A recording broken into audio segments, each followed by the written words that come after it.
Hello everyone, my name is Harshitha. I am a second year MSc Microbiology student, and today I will be presenting on the topic Factors Affecting Bioremediation Part B.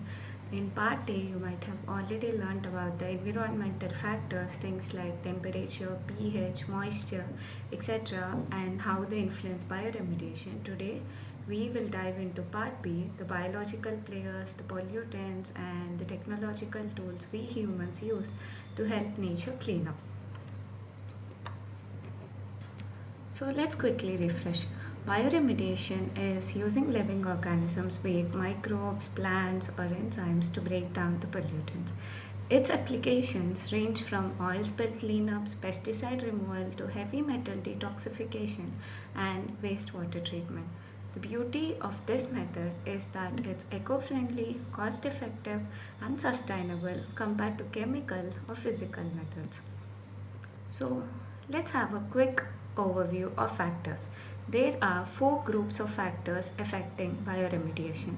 The first one is the environmental, which is already covered in Part A, which includes temperature, pH, moisture, nutrients, and light. And coming to biological, the microbes themselves and pollutant related factors, and then the technological factors. So, first of all, biological factors. Microbes are the heart of bioremediation. They are tiny but mighty. They transform pollutants into harmless products. Their effectiveness depends on three things: who's there, how many of them are there, and how flexible they are. Remember, not all microbes are equal. Some are specialists for certain chemicals and others are generalists. Next, microbial diversity and abundance. Indigenous microbes are the microbes that are naturally present in an environment, and since they are already present in their environment, they can destroy the toxic chemicals easier when compared to other things. Diversity also matters. More species means more metabolic pathways. It's like having a team with carpenters, electricians, and plumbers, different skills for different tasks. Population size is critical too. Too few microbes and the breakdown is slow, too many and they start competing for food. Example, after oil spills, bacteria like Alcanivorous bloom because they specialize in hydrocarbons, while others handle nitrogen compounds or aromatic rings, creating a multi-step cleanup system. Genetic availability of microbes. Microbes can adapt genetically. Many pollutant degrading genes are carried on plasmids, that is, the small DNA fragments they can exchange. Horizontal gene transfer lets microbes share these abilities almost like passing cheat codes. Stress, like toxins or extreme pH, can trigger mutations, creating new enzymes that allow microbes to degrade pollutants they previously couldn't. For example, some bacteria evolved enzymes to break down synthetic pesticides introduced only decades ago. Next, microbial interactions. Microbes rarely act alone. Interactions can be competitive or cooperative. Cooperative in the sense one microbe partially degrades a pollutant, another consumes the byproduct. Anaerobic conditions often involve entropy. Microbes depend on each other's waste. Think of it as a relay race. Each microbe passes the baton until the pollution or the pollutant is completely neutralized. Some microbes even use quorum sensing, that is, the chemical signals, to coordinate activity and increase the efficiency. Next, biofilm formation. Many microbes live in biofilms, that are the slimy communities embedded in a sticky matrix. Biofilms protect the microbes from toxins, heavy metals, or pH changes, and they create microenvironments, that is, oxygen outside and no oxygen inside. These trap pollutants, making them accessible. For example, biofilms in rivers can help remove oil and heavy metals from flowing water. Next is the pollutant related factors. Even if we have a strong microbial community, the pollutant itself can make or break the cleanup process. Pollutants vary in type, concentration, chemical structure, solubility, and toxicity. Some are easy for microbes to eat up, others are like trying to chew a rubber. So, understanding the pollutant is just as important as understanding the microbes themselves. The first one is the pollutant concentration and toxicity. Pollutant concentration plays a huge role. Microbes need a certain amount of pollutant to grow and reproduce because this is their food. If the pollutant concentration is too low, microbes don't get the energy, so the cleanup would become slow.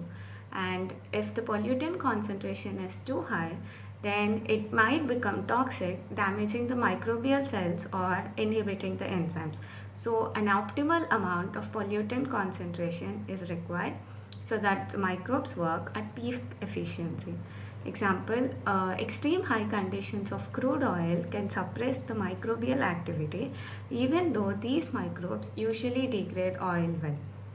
Toxicity can also be influenced by co-contaminants like heavy metals mixed with hydrocarbons which can inhibit enzymes. Next is the pollutant structure and complexity. Chemical structure strongly affects the degradability. Simple molecules like sugars, alcohols, and organic acids are easy to break down. Complex molecules like aromatics, halogenated compounds, pesticides, etc. require special enzymes and multiple steps. Metals, they can't be degraded. Microbes only immobilize or change their form to reduce the mobility. Simple molecules are like popcorn, which is easy to act, and complex pollutants are like chewing a gum or a rubber. Next is the pollutant bioavailability. Even if a pollutant is chemically degradable, microbes must reach it. Hydrophobic pollutants like oils or PHAs stick to soil particles, blocking the access. To improve bioavailability, we can like add surfactants or biosurfactants to dissolve the pollutants, aerate or till soil to mix pollutants into the microbial zones, or use bioreactors for control environment. For example, PAH can persist for decades in clay-rich soils, but biosurfactants make them more available for degradation. Next is the toxic intermediate. Sometimes microbes only partially degrade the pollutants, forming harmful intermediates. Example, chlorinated solvents can form vinyl chloride, which is a carcinogen. PAH can generate reactive oxygen species during breakdown, which increases the toxicity. The goal is complete mineralization, turning everything into harmless carbon dioxide, water, or biomass. Next is the technological or operational factors. Humans can influence bioremediation using technology, adding microbes, stimulating native ones, or creating controlled environments. The first one is the process called as bioaugmentation. It is like adding specialized microbes which enhances the cleanup. It's like hiring expert cleaners.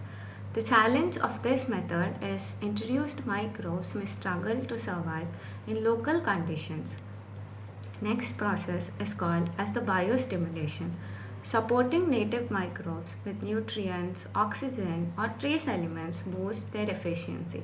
For example, during the Exxon spill, fertilizers were added to Alaska beaches to stimulate oil degrading bacteria.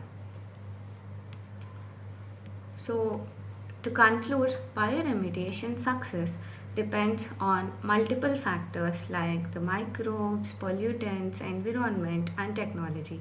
No single factor guarantees success, and integration is the key. Coming to the future look, the future of bioremediation is very bright. Synthetic biology, nanotechnology, AI, and machine learning can be used to make this process more faster and smarter. And when science supports nature, cleanup becomes effective, sustainable, and environmental friendly. And thank you.